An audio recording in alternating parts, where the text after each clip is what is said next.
I never meant for anyone to die. But when you're invisible to everyone except the one person who destroys you, sometimes poison becomes the only voice you have. These were the chilling words that echoed through a Dubai courtroom, spoken by a woman nobody suspected. A quiet maid whose confession would expose the dark secrets hiding behind marble walls and golden chandeliers. But to understand how we got to that moment, we need to go back to where it all began, in a palace where paradise was just an illusion. In the heart of Dubai's most exclusive district, where Ferraris line driveways like ordinary cars and private jets are weekend transportation, stood the Al-Nassir mansion. Sheikh Sami Al-Nassir had built more than just a home. He had created a monument to power. The entrance hall soared 3 stories high, its walls adorned with hand-carved Italian marble that cost more than most people's houses. Crystal fountains imported from France tinkled softly in the courtyard, their water dancing under lights that had been personally designed by the same artist who illuminated the Burj Khalifa. Persian rugs worth millions cushioned footsteps that echoed through corridors lined with gold-framed portraits of 3 generations of Al-Nassir patriarchs. But behind the service corridors, hidden from the guests who marveled at such opulence, lay a different world entirely. Staff quarters with bare concrete walls, communal bathrooms, and narrow beds where dreams of home felt impossibly distant. This was where the invisible army lived, the people who made paradise possible but could never truly enter it. Sheikh Sami Al-Nassir, at 42, commanded respect across the Emirates with nothing more than his surname. The Al-Nassir family had built their fortune through 3 generations of shrewd business deals, government connections, and an understanding that, in Dubai, perception was everything. Sami carried himself with the quiet confidence of a man who had never needed to raise his voice to get what he wanted. His handshake could seal million-dollar contracts, his presence at charity galas guaranteed success, and his opinion on regional politics was sought by ministers and media alike. Among the 15 staff members who maintained this carefully orchestrated perfection was Carla Santos, a 25-year-old Filipina who had arrived in Dubai 2 years earlier with nothing but hope and determination. Petite and dark-eyed, she moved through the mansion like a shadow, always in crisp uniform, always with respectful posture, always nearly invisible. Her day began at 5 a.m. with cleaning Sami's private study, continued through breakfast service for the family, and ended near midnight after ensuring every crystal glass gleamed under the chandeliers. Carla's English was perfect, spoken with just the slightest accent that reminded listeners of distant tropical islands. She rarely spoke unless spoken to, offering only polite nods and the occasional "yes, sir" or "of course, ma'am." But behind those respectful bows, Carla's mind was always calculating, always watching, always remembering every slight and every kindness. She sent most of her salary home to support elderly parents and 3 younger siblings still in school. Every month, her sacrifice meant they could eat well, study hard, and dream of better futures. The Al-Nassir family seemed perfect from the outside. Sami's wife, Layla, was the embodiment of modern Arab elegance, educated at the Sorbonne, fluent in 4 languages, and passionate about her charity work with women's foundations across the Middle East. Their marriage of 15 years had produced 2 children, 8-year-old Noor, who loved to paint and spoke to Carla about her dreams of becoming an artist, and 12-year-old Khalid, serious like his father but with his mother's kind eyes. In the household hierarchy, Carla ranked at the bottom. Above her were the head butler, the Lebanese chef, the security team, and the Filipino gardeners who maintained the grounds. Each had their place, their responsibilities, their small dignities. But Carla existed in the spaces between, cleaning offices after important meetings, serving tea during family discussions, watching life happen around her while remaining fundamentally apart from it. Her weekly routine never varied. Mondays meant deep cleaning the family quarters. Tuesdays brought shopping trips to Dubai's expensive markets. Wednesdays were for laundry and organizing. Thursdays for polishing and maintenance. Fridays for preparing the house for weekend gatherings. And weekends for serving guests who never saw her face. But the most important part of her day came at exactly 10 p.m., when she would prepare Sami's evening tea and serve it to him in his study. He always used the same crystal cup, a wedding gift from his father-in-law, and always drank it alone while reviewing documents or making international calls. The family trusted her completely. Carla had keys to storage rooms, access to family areas when they traveled, and was often asked to babysit Noor when Layla attended evening charity events. In houses of the wealthy, maids become like furniture, essential but unnoticed, trusted because they're overlooked. They see everything, hear everything, but their opinions and feelings simply don't register in the minds of those they serve. But recently, something had begun to shift in this perfectly orchestrated world. Layla started noticing that Sami was staying late in his study more often, sometimes until 2 or 3 a.m. She observed that he spoke more sharply to the staff, particularly to Carla, and that the young maid looked increasingly tired despite her professional demeanor. Small changes, barely perceptible to casual observers, but visible to a wife who had shared 15 years of marriage. Rich wives learn to ignore small changes. It's easier than confronting uncomfortable truths. Layla told herself Sami was simply under pressure from new business deals, that his occasional harshness was just stress, that Carla's fatigue was probably homesickness.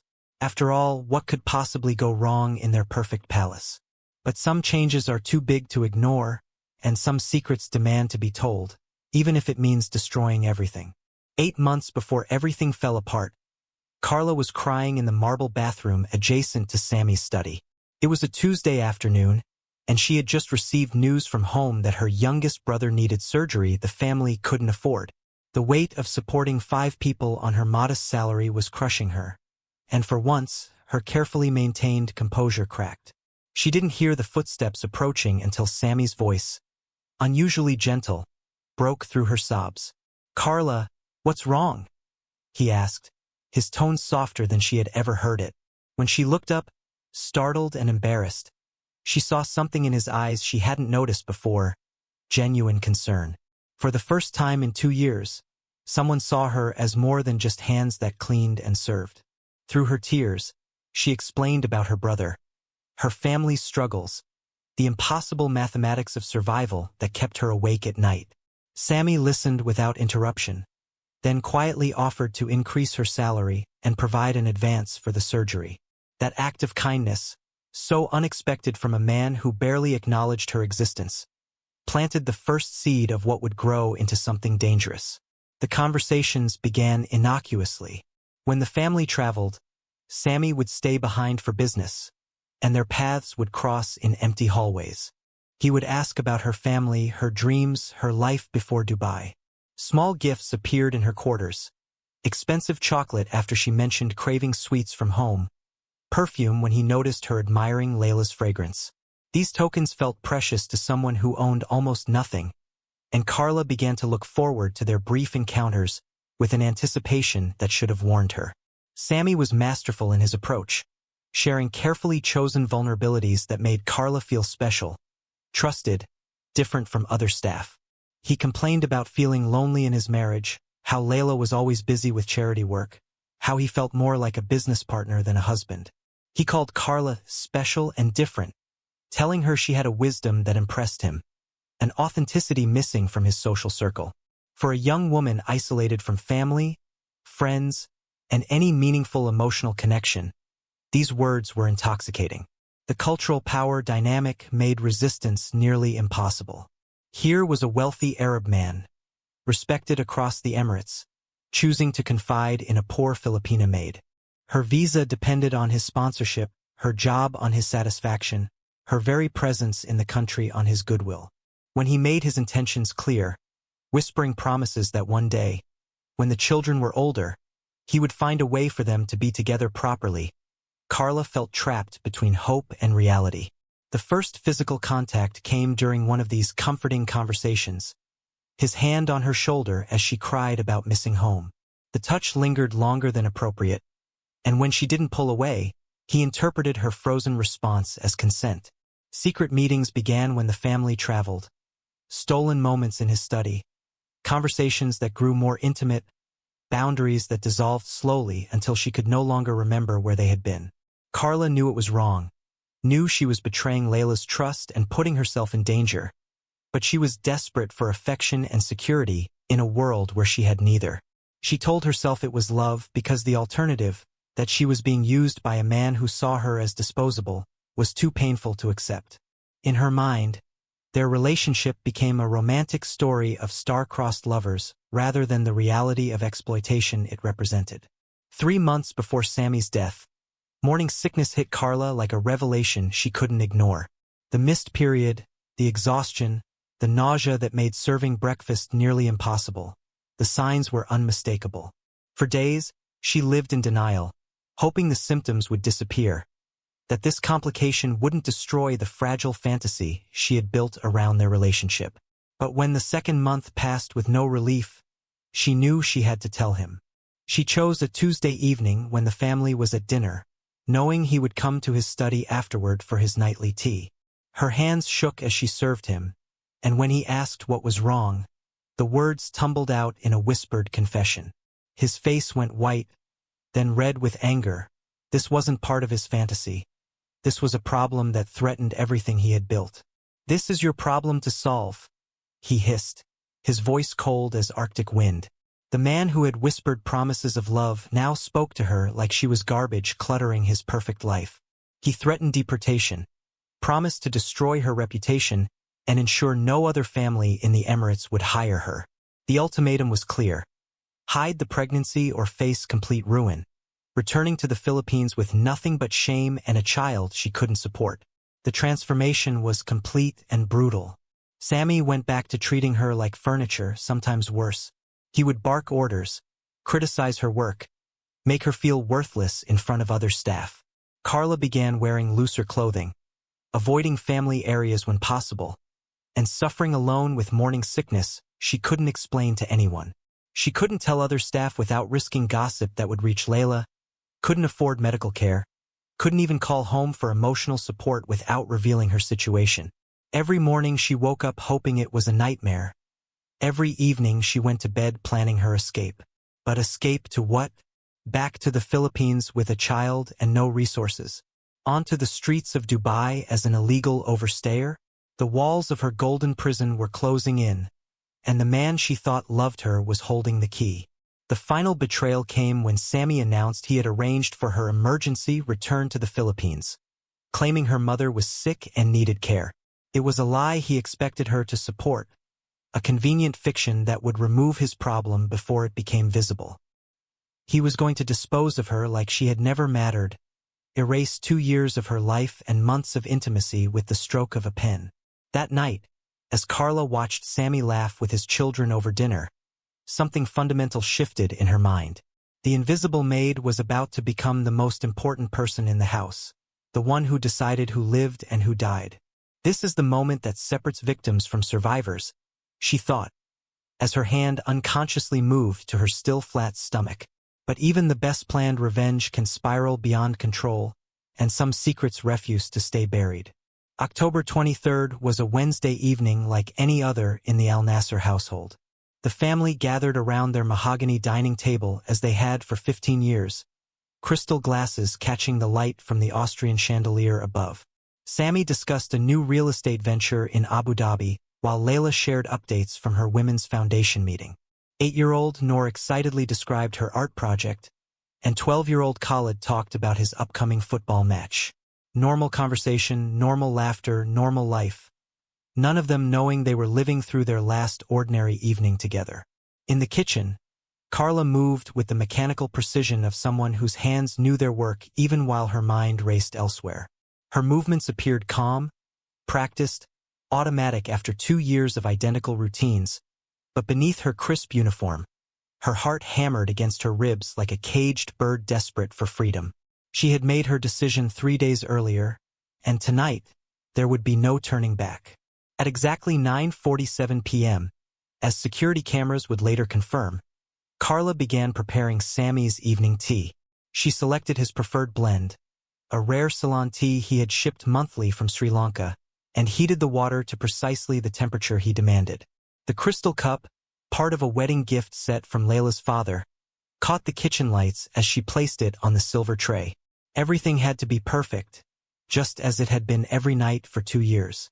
From her uniform pocket, she withdrew a small vial no bigger than her thumb.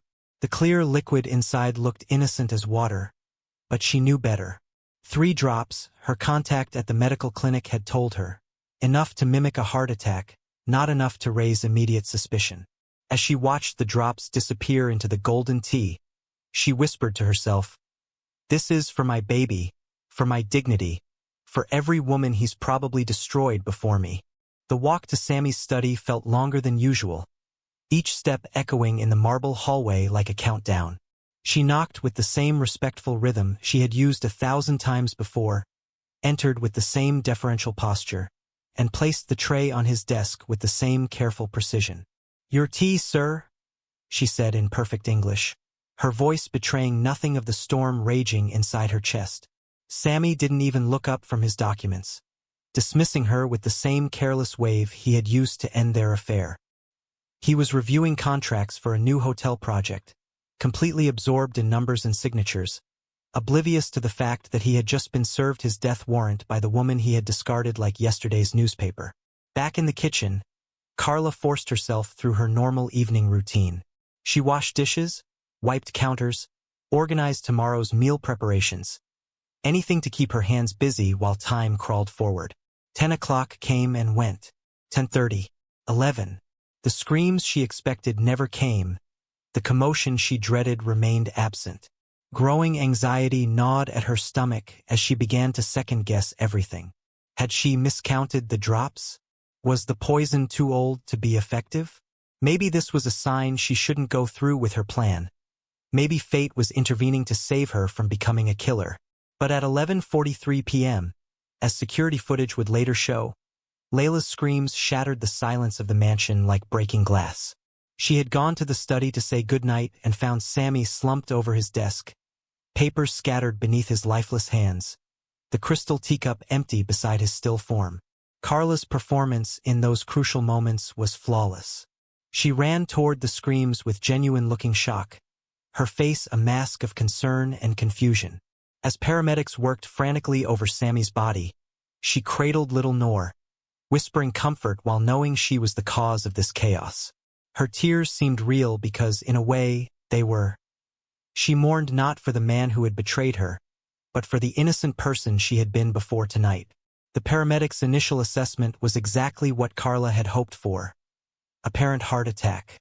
At 42, with his high-stress lifestyle and family history of cardiac problems, it seemed like a tragic but natural death. The family was escorted to the hospital while staff were dismissed for the evening, told they would be contacted with funeral arrangements. No one suspected the quiet maid who offered to help with the children during this difficult time. 3 days later, everything changed. The medical examiner's report revealed traces of an uncommon chemical compound in Sammy's blood, something that definitely didn't belong there. When Layla received the devastating news that her husband had been murdered, her world collapsed again. The children's confusion was heartbreaking as they struggled to understand why someone would hurt their father. Local news picked up the story immediately. "Mysterious death rocks Dubai elite" ran as headlines across the Emirates, and suddenly the Al-Nassir family found themselves under the microscope of public scrutiny they had never experienced. Detective Hassan Al-Mahmoud, a 20-year veteran of Dubai police, was assigned to lead the investigation. He sealed Sammy's study as a crime scene and began the methodical process of evidence collection. During routine questioning of household employees, Carla displayed perfect cooperation. Appropriate emotion, helpful answers, no red flags that would suggest guilt. But forensic evidence began painting a different picture. Trace amounts of the same compound were found on kitchen dishware, and security footage revealed nothing suspicious in staff movements. Someone in the household was a killer, but everyone seemed ordinary. As Detective Al-Mahmoud would later say, this case felt different, too clean, too perfect. The investigation expanded to include comprehensive background checks, lie detector tests, and phone record analysis. Carla's growing pregnancy symptoms, combined with her inability to seek medical care, created psychological stress that made her increasingly paranoid. Other staff began avoiding her, sensing something was wrong but unable to identify what. The breakthrough came when advanced toxicology revealed the specific type of poison used. Its limited availability led investigators to medical supply chains, and security footage from a local clinic showed Carla visiting on a date that perfectly matched the poisoning timeline. On a quiet Thursday morning, Detective Al-Mahmoud arrived at the Al-Nassir mansion with an arrest warrant. As Carla saw the handcuffs, she understood her invisibility was about to end forever. But the most shocking part wasn't the arrest. It was what she would say next. At exactly 2 p.m., 72 hours after her arrest, Carla sat in the stark interrogation room at Dubai Police Headquarters. The concrete walls were painted institutional white, broken only by a single mirror that everyone knew was a window to another world of observers. Detective Hassan Al-Mahmoud sat across from her, accompanied by Officer Fatima Hassan, whose presence was meant to provide cultural sensitivity during what promised to be a difficult questioning. A translator waited in the corner, though his services would prove unnecessary. Carla's English was better than some native speakers. The room felt colder than Dubai's harshest air conditioning. Truth has a way of freezing everything around it. Carla looked exhausted, still wearing the same household uniform she had been arrested in, her hands trembling despite her efforts to maintain the composure that had served her for 2 years. When Detective Al-Mahmoud began with basic questions about timelines and relationships, her responses were automatic. Yes sir, no sir. I would never hurt Sheikh Sami. But her trained politeness couldn't mask the growing panic behind her eyes. Al-Mahmoud had interrogated hundreds of suspects over 20 years, and guilt has a particular smell. It was filling the room like incense in a mosque. He methodically presented the evidence. Clinic records showing missing inventory, security footage of her visits, chemical analysis of the poison, a precise timeline of her movements on the night Sami died. With each piece of evidence, Carla's facade cracked a little more, like paint peeling from a wall under relentless heat. Then came the revelation that shattered her final defenses. The blood work from her arrest had revealed her pregnancy, a secret she had carried alone for 2.5 months, the very reason for everything that had happened. When they mentioned the pregnancy, something broke behind her eyes. The last wall protecting her secrets crumbled like sand castles before an incoming tide. The physical collapse was sudden and dramatic. Tears that had been held back for months erupted like a dam bursting. Her breathing became shallow and rapid, and her hands instinctively clutched her stomach where new life grew from destruction. 2 years of suppression came pouring out in broken sobs and fragmented admissions. He wasn't the man everyone thought. He made promises. He used me. Detective Al-Mahmoud recognized the moment when interrogation needed to become extraction. This wasn't about pressure anymore. This was about allowing truth to flow freely from someone who was drowning in secrets. His voice softened as he encouraged her to tell her story, sensing that a full confession was finally within reach. And then the floodgates opened completely. It started with kindness, Carla whispered, her voice barely audible above the hum of the air conditioning. But kindness from powerful men always has a price.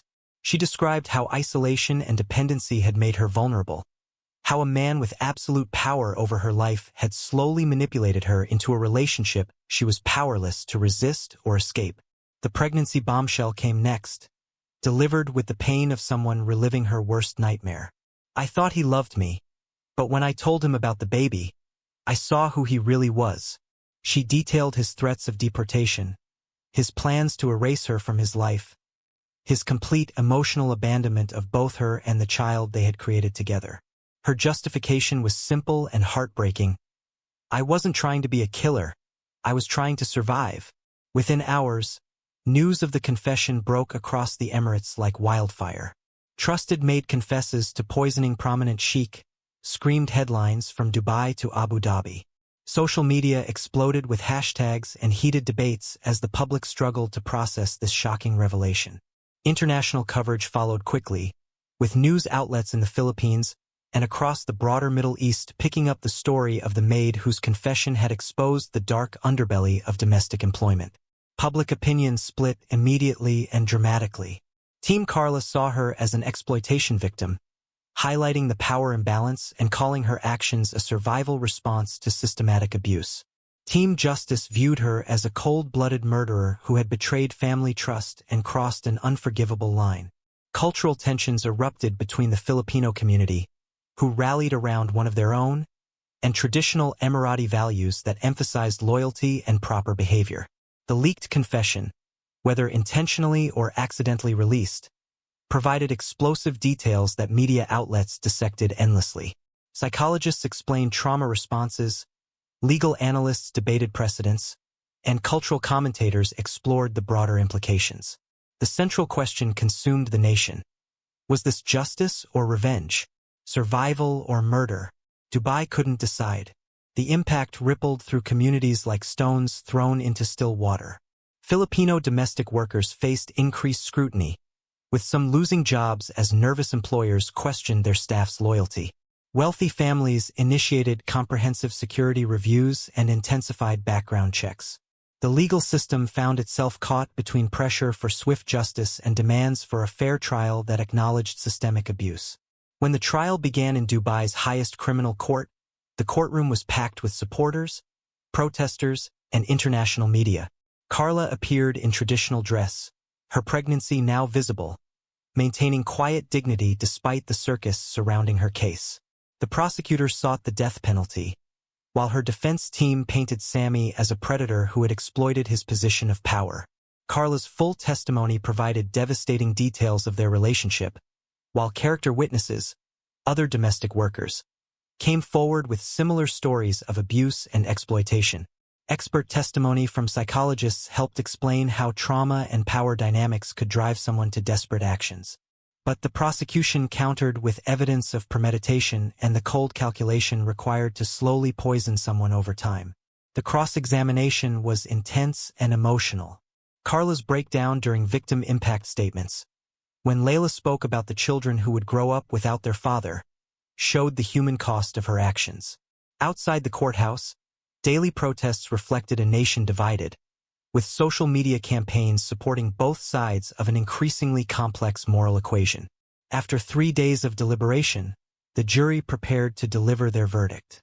In those 72 hours, Carla aged years, knowing her life hung in the balance of 12 strangers' judgment about whether she was victim or villain, whether her actions represented justice or simply another tragedy in a story with no heroes. 6 months after her arrest, on a blazing Thursday morning in Dubai, the courtroom was packed beyond capacity. Carla sat in the defendant's chair, 8 months pregnant, her hands folded over her swollen belly as supporters and detractors filled every available seat. Judge Ahmed Al-Rashid entered with the gravity of someone who understood the historical significance of this moment. His decision would echo far beyond these walls, shaping conversations about justice, power, and human dignity across the region. International media crews lined the hallway outside, broadcasting live to audiences from Manila to London. This wasn't just a murder trial anymore. It had become a referendum on how societies treat their most vulnerable members. The tension in the room was suffocating, like the moment before a thunderstorm breaks. When Judge Al-Rashid delivered the verdict, his voice carried the weight of careful deliberation. Guilty of murder in the first degree, but with significant mitigating circumstances. He acknowledged the systematic abuse Carla had endured while condemning the calculated method of her revenge. The sentence, life imprisonment with possibility of parole after 25 years, avoided the death penalty that prosecutors had sought, influenced by her pregnancy, documented abuse history, and unprecedented public pressure. The courtroom erupted in mixed reactions. Carla's supporters wept with relief that she had avoided execution, while Sami's family and friends shouted in anger, feeling justice had been incomplete.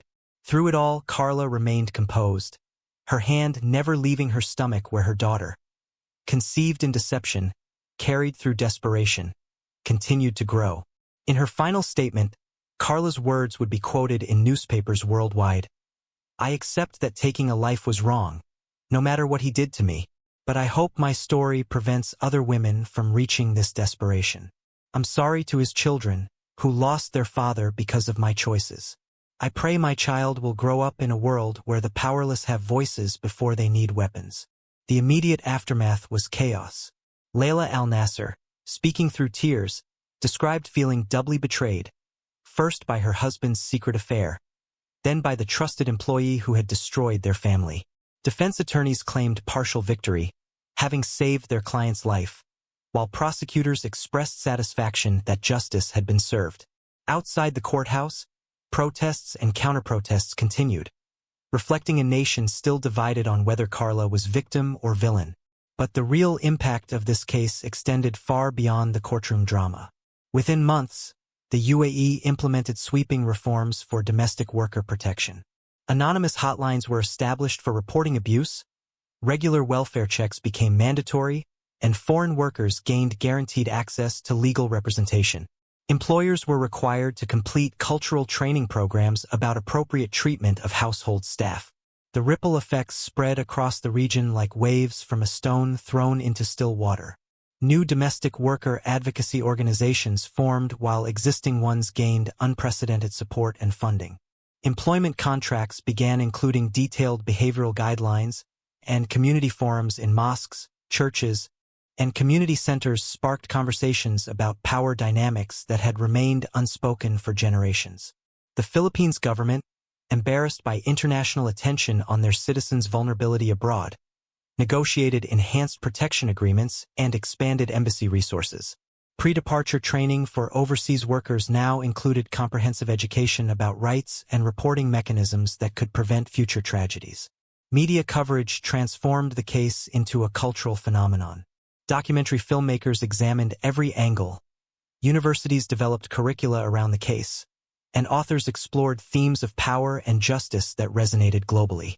Other Gulf states quietly began reviewing their own labor practices, aware that similar situations existed throughout the region.